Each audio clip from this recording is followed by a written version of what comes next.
નમસ્કાર દર્શક મિત્રો, સ્વાગત છે આપનું મંતવ્ય ન્યૂઝમાં અને સૌરાષ્ટ્ર સુરત સાથે હું જીત ગઢવી। સમાચારની શરૂઆત કરીશું।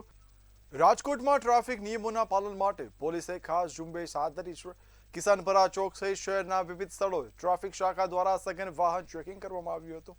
આ દરમિયાન વાહન ચાલકોના હેલ્મેટ, ડ્રાઇવિંગ લાયસન્સ અને વાહનોમાં લગાવેલી ડાર્ક ફિલ્મની તપાસ કરાઈ હતી। પોલીસે નંબર પ્લેટ પણ ચકાસણી કરી હતી।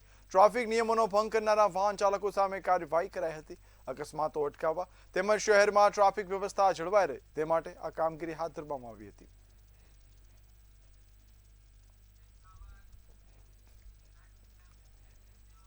રાજકોટના જુબેલી ચોકમાં વાહન અથડાવવાની નજીવી બાબતે બે વાહન ચાલકો સામસામે આવી ગયા હતા। બંને વચ્ચે જાહેર રસ્તા પર ઉગ્ર બોલાચાલી થતા લોકોના ટોળે ટોળા ઉમટ્યા હતા। વિવાદ વધતા સ્થળ પર અફરાતફરીનો માહોલ સર્જાયો હતો। ઘટનાના પગલે થોડા સમય માટે ટ્રાફિક વ્યવસ્થા પણ પ્રભાવિત થઈ હતી। જોકે સમગ્ર મામલે કોઈ મોટી જાનહાનિ કે ગંભીર ઇજા અંગે માહિતી સામે આવી નથી।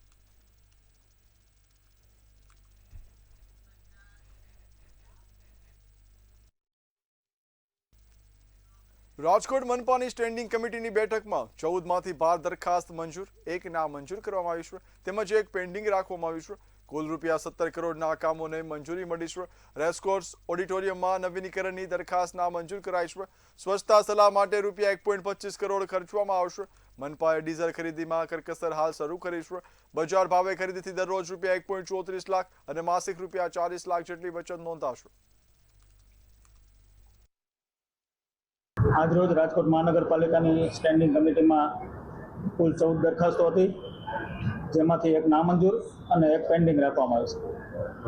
કઈ મંજૂર કરો, કઈ નામંજૂર કરવાની છે ને મહત્વની શું દરખાસ્ત? નામંજૂર 4 નંબરની દરખાસ્ત કરવામાં આવી છે, જેમાં રેસકોર્સ ખાતે આવેલું ઓડિટોરિયમ રિનોવેશન માટેની દરખાસ્ત। રાજકોટ મહાનગરપાલિકાની 7 પોસ્ટ માટે યોજાનારા ઇન્ટરવ્યુ રદ કરવામાં આવ્યા છે, જેમાં 4 સિટી ઇજનેર સહિતની પોસ્ટો સમાવેશ થાય છે।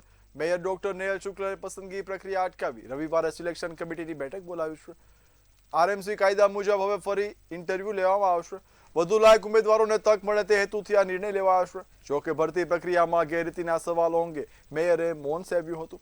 મેયરના નિર્ણયથી મનપાના અધિકારીઓમાં ખળભળાટ પણ સર્જાયો હતો।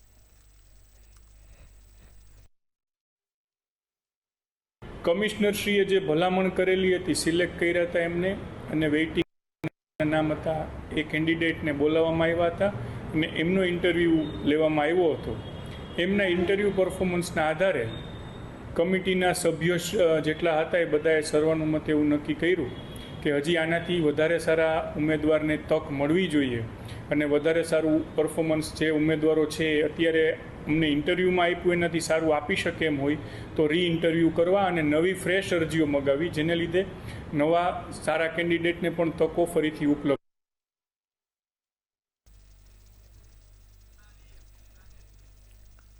જામનગરમાં પોલીસ જપ્તામાંથી નાશ છૂટેલા આરોપીને એલસીબીની ટીમે ઝડપી પાડ્યો છે।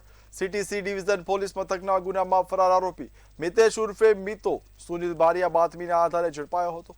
એલસીબીની ટીમે આરોપીની ધરપકડ કરી વધુ તપાસ માટે તેને સિટી સી ડિવિઝન પોલીસને સોંપવાની કાર્યવાહી હાલ હાથ ધરી છે।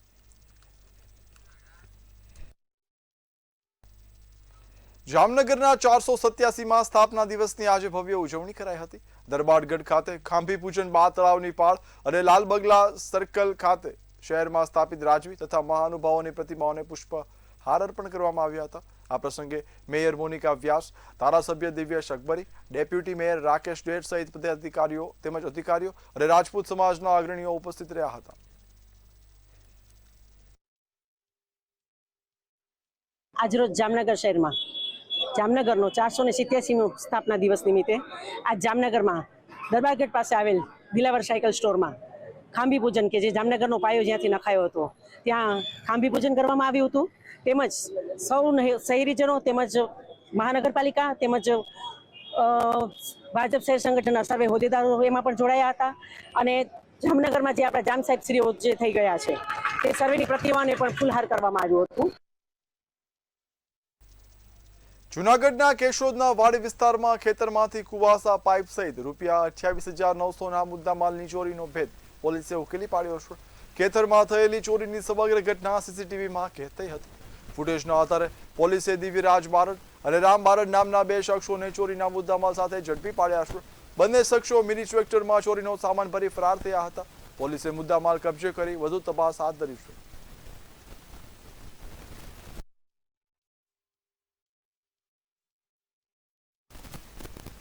સુરત મનપામાં તહેવારોની સિઝન પહેલા ફૂડ સેફ્ટી ઓફિસરોની અછત સામે આવી છે। દરેક ઝોનમાં મંજૂર ચાર્જની જગ્યાએ હાલ માત્ર 2 અધિકારીઓ ફરજ બજાવી રહ્યા છે। અડધા સ્ટાફના કારણે તમામ વિસ્તારોમાં યોગ્ય ટ્રેકિંગ અને સરપ્રાઇઝ સેમ્પલિંગ કરવામાં મુશ્કેલી પડી રહી છે। તહેવારો દરમિયાન વેચાણમાં વધારો થવાની શક્યતા હોવાથી ભેળસેળ સામેની કામગીરી પ્રભાવિત થવાની ચિંતા સેવાઈ રહી છે।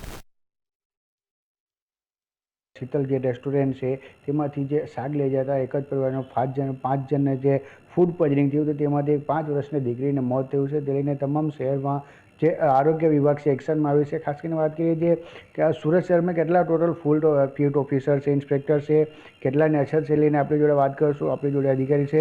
સાહેબ, શું કહેશો જે હિસાબે હાલમાં જે ઘટના બની ત્યારબાદ આપણે જે કેટલા ફૂડ ઓફિસર છે, ઇન્સ્પેક્ટર છે જે કાર્યરત છે ને કેટલાની અછત છે? આપણે અત્યારે સુરત કોર્પોરેશનની અંદર 21 જેટલા ફૂડ સેફ્ટી ઓફિસર છે અને દરેક ઝોનની અંદર 2 એટલે સુરતની અંદર 9 ઝોન છે તો દરેક ઝોનમાં 2 ફૂડ સેફ્ટી ઓફિસર ઓછામાં ઓછા છે અને એમના મારફતે કામ કરવામાં આવે છે।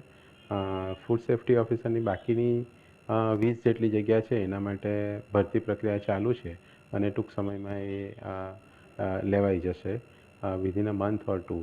સો અત્યારે જે ઘટના બની એના પછી સુરત કોર્પોરેશન દ્વારા 9 ઝોનની અંદર ફૂડ સેફ્ટી ઓફિસર અને સાથે સાથે deputy medical officer of SI sanitary inspector એ લોકોની ટીમ બનાવી અને 9 ઝોનની અંદર આ ઝુંબેશ કરવામાં આવી છે, જેનાથી દરેક રેસ્ટોરન્ટ આ 1 અઠવાડિયા સુધી ઝુંબેશ ચાલશે, જેનાથી દરેક રેસ્ટોરન્ટ, દરેક ઢાબા ટાઈપના જે પણ આપણા ખુલ્યા છે એ અને સાથે સાથે દરેક લારી એની તમામની ચેકિંગ કરવામાં આવશે અને જ્યાં પણ ખામી જણાશે એને ઇમિડિયેટલી બંધ કરી અને એને સુધારો કરવા માટેની તક આપવામાં આવશે અને એને સુધારો કર્યા બાદ ફરીથી ચેકિંગ કરવામાં આવશે અને ફરીથી ચેકિંગ કર્યા બાદ સંતોષકારક જણાશે તો એને ફરીથી એનો ધંધો કરવા માટેની આપણે પરવાનગી આપીશું। અત્યારે ગઈકાલે સાંજે જ આપણે 17 જેટલી રેસ્ટોરન્ટને બંધ કરી છે અને 330 જેટલી રેસ્ટોરન્ટ અને આ ઢાબા ટાઈપના લોકો છે તે જે લોકો આ ફૂડ બિઝનેસ ઓપરેટર છે એને નોટિસ આપી છે અને લગભગ 4.5 લાખ રૂપિયા જેટલો દંડ કર્યો છે।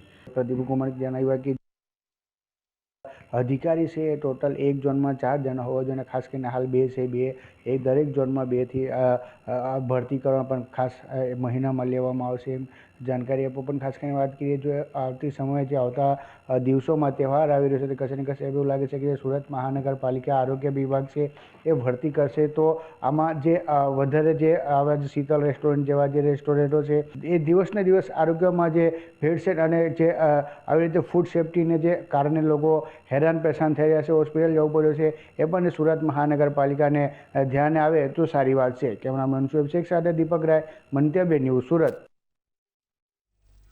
માંગરોળના પાલોદ પોલીસ મથક વિસ્તારમાં કિમખાડી બ્રિજ પાસેથી સુરત ગ્રામ્ય એસઓજીએ મેફેડ્રોન ડ્રગ્સ સાથે એજાજ શેર અલી પઠાણને ઝડપી પાડ્યો છે। આરોપી પાસેથી 3.450 ગ્રામ ડ્રગ્સ એટલે કે ₹56,000 રોકડા તેમજ મોબાઈલ અને મોટરસાયકલ સહિત ₹2.21 લાખનો મુદ્દામાલ મળી આવ્યો છે। તપાસમાં અંકલેશ્વરના શેરુ કુરેશીનું નામ પણ સામે આવ્યું છે, જે હાલ વોન્ટેડ જાહેર કરાયો છે।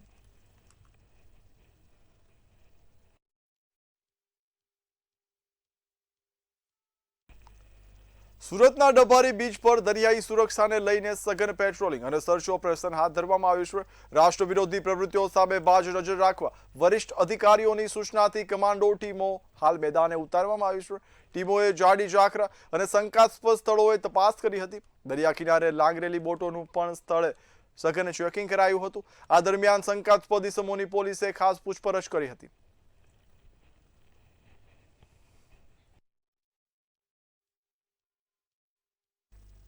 રાજકોટની ધોરાજી હોસ્પિટલ બહાર સ્થાનિકો દ્વારા વિરોધ પ્રદર્શન કરવામાં આવ્યું હતું। હોસ્પિટલમાં લાંબા સમયથી તબીબોની અછત હોતા ગરીબ દર્દીઓ ભારે પરેશાન થઈ રહ્યા છે। રોષે ભરાયેલા લોકોએ પોસ્ટરો લગાવી સૂત્રોચ્ચાર કરી પોતાનો વિરોધ નોંધાવ્યો હતો। રોષે ભરાયેલા સ્થાનિકોએ તાત્કાલિક ધોરણે હોસ્પિટલમાં ખાલી પડેલી ડોક્ટરોની તમામ જગ્યાઓ પર ભરતી કરવાની ઉગ્ર માંગ ઉચ્ચારી છે। મારું નામ સલીમ મોગલ। હાલ ધોરાજી શહેરની સરકારી હોસ્પિટલમાં અનેક ડોક્ટરોની જગ્યાઓ ખાલી હોય, જે અનુસંધાને ધોરાજી શહેરના અનેક સામાજિક કાર્યકરો દ્વારા ખાલી ગોળીઓ અને ખાલી ડોક્ટરની ખુરશીને લઈ પ્રતિકાત્મક રીતે વિરોધ કરવામાં આવી રહ્યો છે. ખાસ કરીને વાત કરવામાં આવે તો અમે અહીં કોઈ રાજકીય વિરોધ કરવા માટે નહીં, પરંતુ તંત્ર અને સરકારને ઢંઢોળવાનો એક નાનકડો પ્રયાસ કરી રહ્યા છીએ. તો અમારી જે મહેનતાણું માસિક આવતું હોય તેમાંથી અમારો ખોટો ખર્ચ એ અહીંયા સરકારી સિવિલ હોસ્પિટલમાંથી બાળકોને ડોક્ટર ન હોવાથી અમારે પ્રાઇવેટ હોસ્પિટલમાં જવું પડે છે. જે અમારા માસિક આવકમાંથી માત્ર 1000 રૂપિયા જેવી જ બચત થઈ શકે છે. આ અધિકાર અમને સિવિલ હોસ્પિટલમાં સરકારશ્રીએ બાળકોના નિષ્ણાતો માટે, નિષ્ણાતના ડોક્ટર માટે અમારી એવી રજૂઆત છે કે અમને અહીંયા ભરતી કરી દે સિવિલ હોસ્પિટલમાં.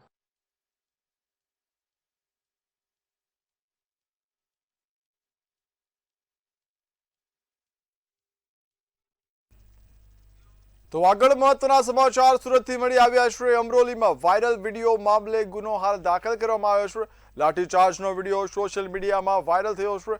મોનુ યાદવ એકાઉન્ટથી અભદ્ર ભાષાનો ઉપયોગ પણ કરવામાં આવ્યો છે. પોલીસ પ્રશાસન વિરુદ્ધ બીભત્સ ભાષાનો પ્રયોગ કરવામાં આવ્યો છે. સર્વેલન્સ દરમિયાન વિડીયો પોલીસના ધ્યાને આવ્યો હતો. અમરોલી પોલીસે મોનુ યાદવ સામે હાલ ગુનો નોંધ્યો છે. ઉશ્કેરણીથી જાહેર જાનથી જોખમાવવાનો પ્રયાસ થયો હોય તે બાબતે હાલ ગુનો નોંધાયો છે.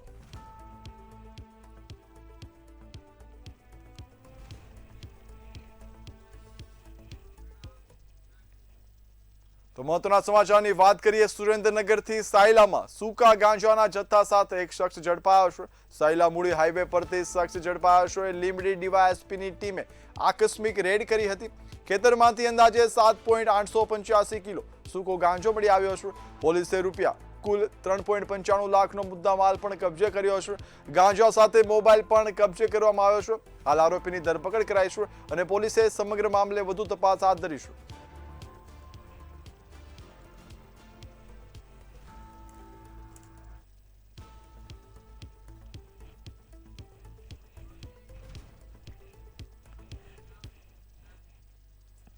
તો સૌરાષ્ટ્ર સુરતમાં હાલ બસ આટલું જ. હવે નિહાળો સીધો સંવાદ સહયોગી મહેન્દ્ર સાથે. નમસ્કાર.